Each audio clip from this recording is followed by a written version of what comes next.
ओम नमः शिवाय। सभी व्यूअर्स को धन्यवाद करते हुए और अपने उन सब व्यूअर्स से एक निवेदन है इसके पहले कि मैं आपको आज के वीडियो के बारे में बताऊं। आप लोग क्या है, मेरे वीडियो को पसंद तो करते हैं, देखते भी हैं, लेकिन उसको सब्सक्राइब नहीं करते हैं। उसमें मुश्किल से 25% लोग ही सब्सक्राइब करते हैं।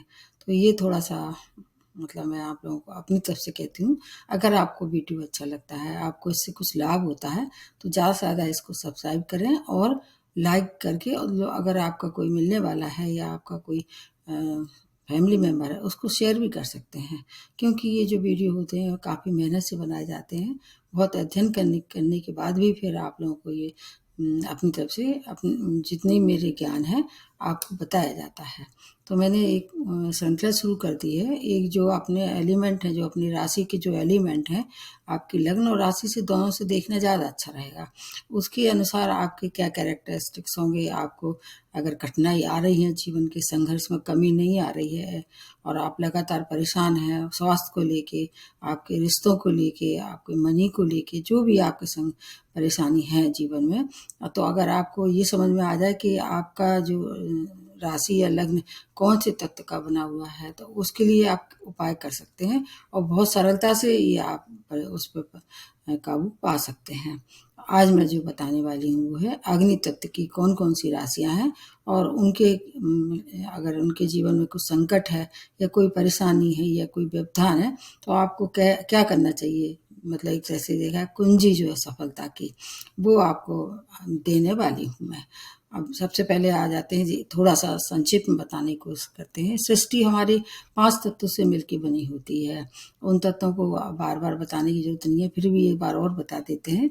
जैसे कि आपके आकाश तत्व है, वायु तत्व है, जल तत्व है, पृथ्वी तत्व है, और जो मैंने बताया है वो 5 तत्व में अगर देखें तो उनको 5 तत्वों को मिला के एक सृष्टि का निर्माण हुआ है। ठीक इसी तरह से हमारी जो शरीर है, हमारा जो भौतिक शरीर है, उसमें भी 5 तत्व रहते हैं। अब पृथ्वी में अगर कहीं थोड़ी सी भी अनियमितता हो जाए, कोई भी एक तत्व कम ज़्यादा हो जाए, आपने देखा होगा कि अगर तेज हवा चलती है तो कितनी परेशानी होती है। अगर जलीय प्रकोप होता है तब आपने इसके प्रभाव भी देख लिए। अग्नि का तो कुछ कह ही नहीं सकते हैं, क्योंकि इस पर काबू पाना भी थोड़ा सा कितना डिफ़िकल्ट हो जाता है। जनजीवन पूरा अस्त व्यस्त हो जाता है। ठीक इसी तरह से हमारी जो शरीर है उसमें भी ये तत्व पाए जाते हैं।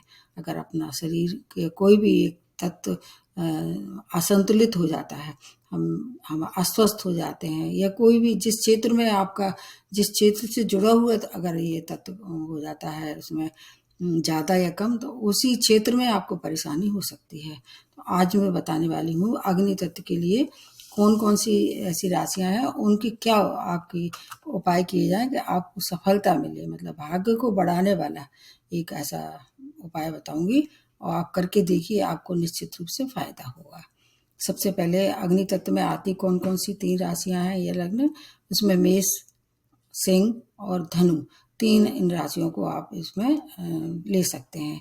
ये क्या है, इसमें ये फायर एलिमेंट है, इसमें ऊर्जा का संचार रहता है, प्रचुर मात्रा में ऊर्जा रहती है। एक ऐसी ऊर्जा जो कि कभी ना थकने वाला, साहस, नेतृत्व क्षमता, धैर्य, और उसके बाद है सबसे ज़्यादा इनकी एक खूबी होती है कि बहुत शौर्यवान होते हैं। जिस काम को ये ठान लेते हैं उस काम को ये करते ज़रूर हैं। अग्नि की मात्रा इतनी ज़्यादा होती है कि इन्हें जो भी काम दिया जाए पूरे लगन से और पूरी ऊर्जा से करते हैं, और इनमें नेता क्षमता भी जन्म से मिली होती है। एक इनमें एक ये बात भी बहुत विशेष होती है। और सूर्य इनके लिए काफ़ी महत्वपूर्ण ग्रह माना जाता है। जैसे सूर्य की ऊर्जा कैसी फायर एलिमेंट होता है, ये राशियाँ भी फायर एलिमेंट ही हैं। तो आपको देखना होगा कि सूर्य कैसा है।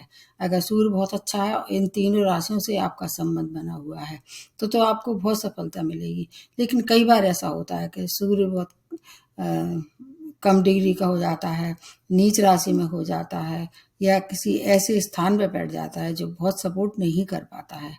वैसे तो अगर सूर्य एक अगर प्रबल हो जाता है आपके किसी भी राशि वालों को, तो जीवन के बहुत से संघर्ष कम हो जाते हैं।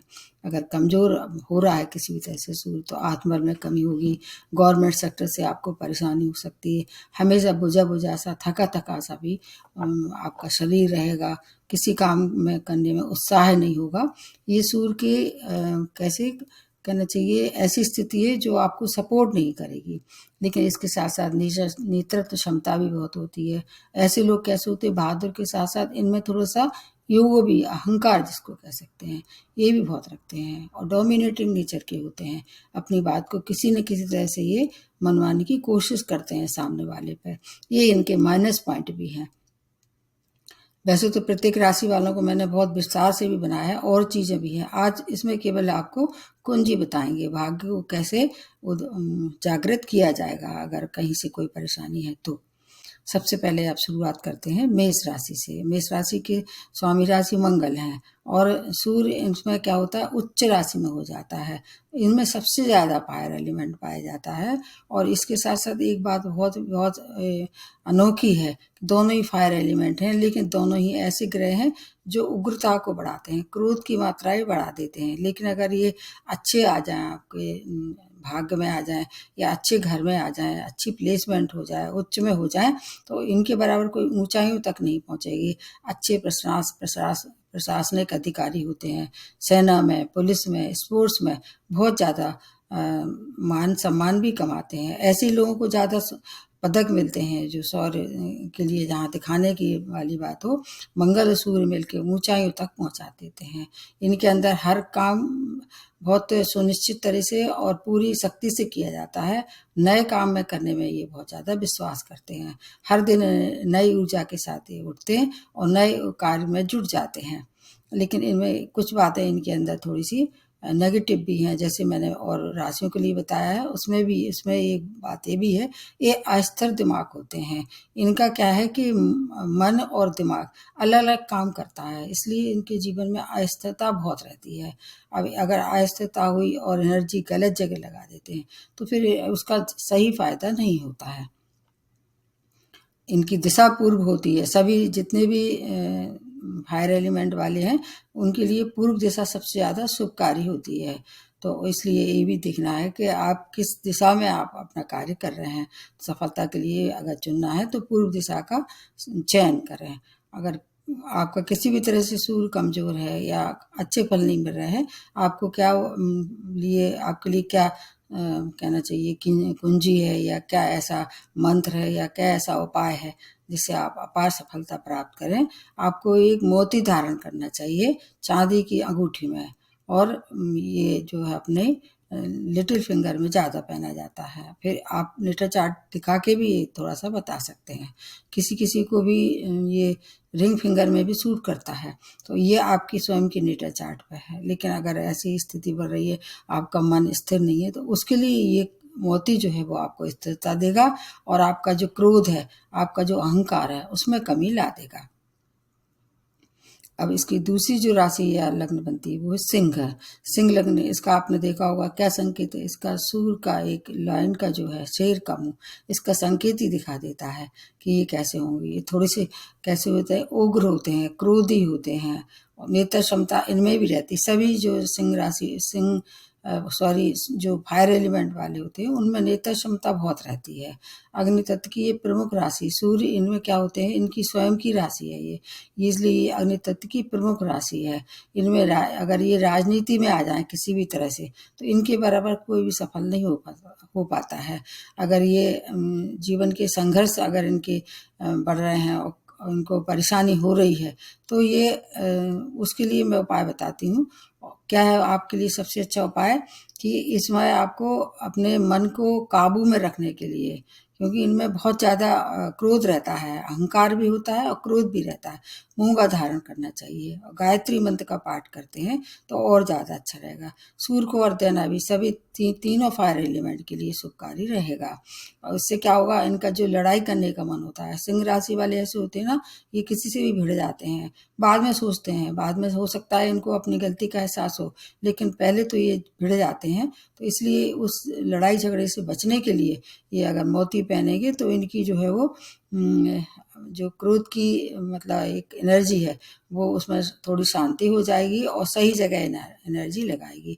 एक और इनके अंदर कमजोरी है जो अति आत्मविश्वास, इससे भी ये थोड़े से प्रभावित रहते हैं। मतलब जो जिस काम में इनको लगेगा कि ये कठिन काम है और जानबूझ के उसमें कूद जाते हैं। इसको क्या कहते हैं, ओवर कॉन्फिडेंस। तो ओवर कॉन्फिडेंस में लाके कोई भी काम न करें। ओवर कॉन्फिडेंस हर एक राशि वालों के लिए घातक हो सकता है, आपके लिए सबसे ज़्यादा।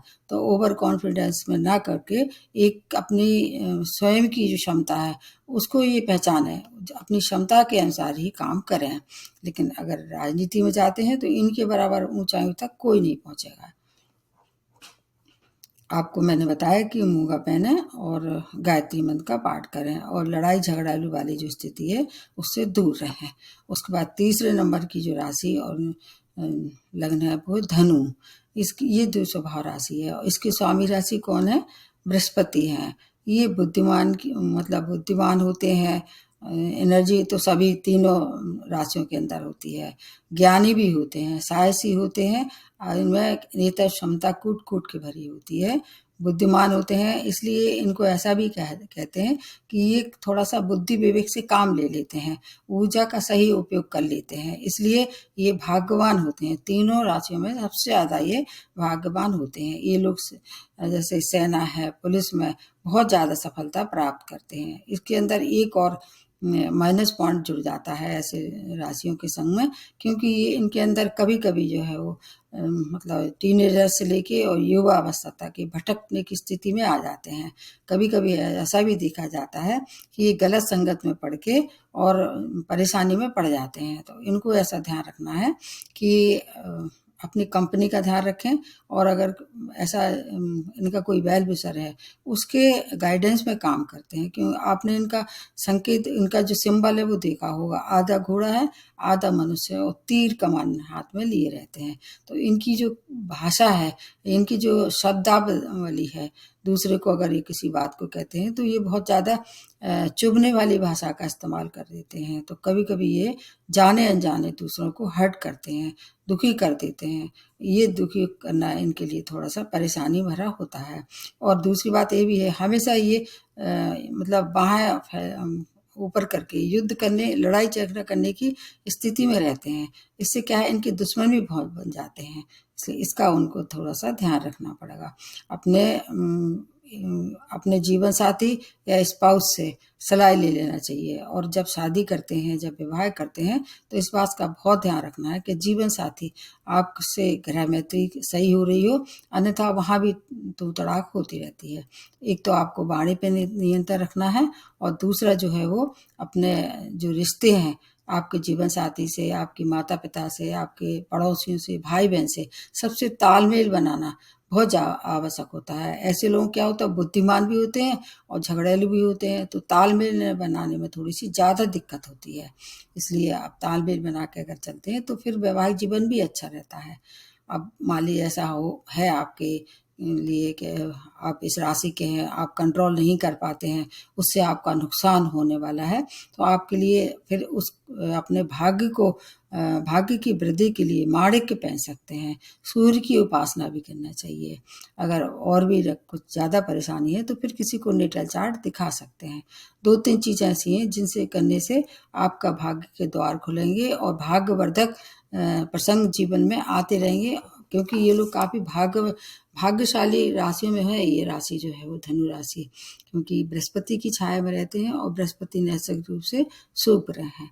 तो इतना करके देखिए। और अगर फिर भी कोई है मन में कोई दुविधा है, कोई परेशानी है, तो मेरे कमेंट बॉक्स में लिख के पूछ सकते हैं।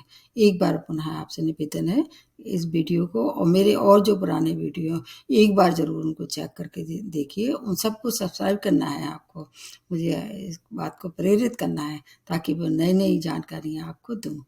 आज यहीं समाप्त करते हुए नमस्ते और धन्यवाद।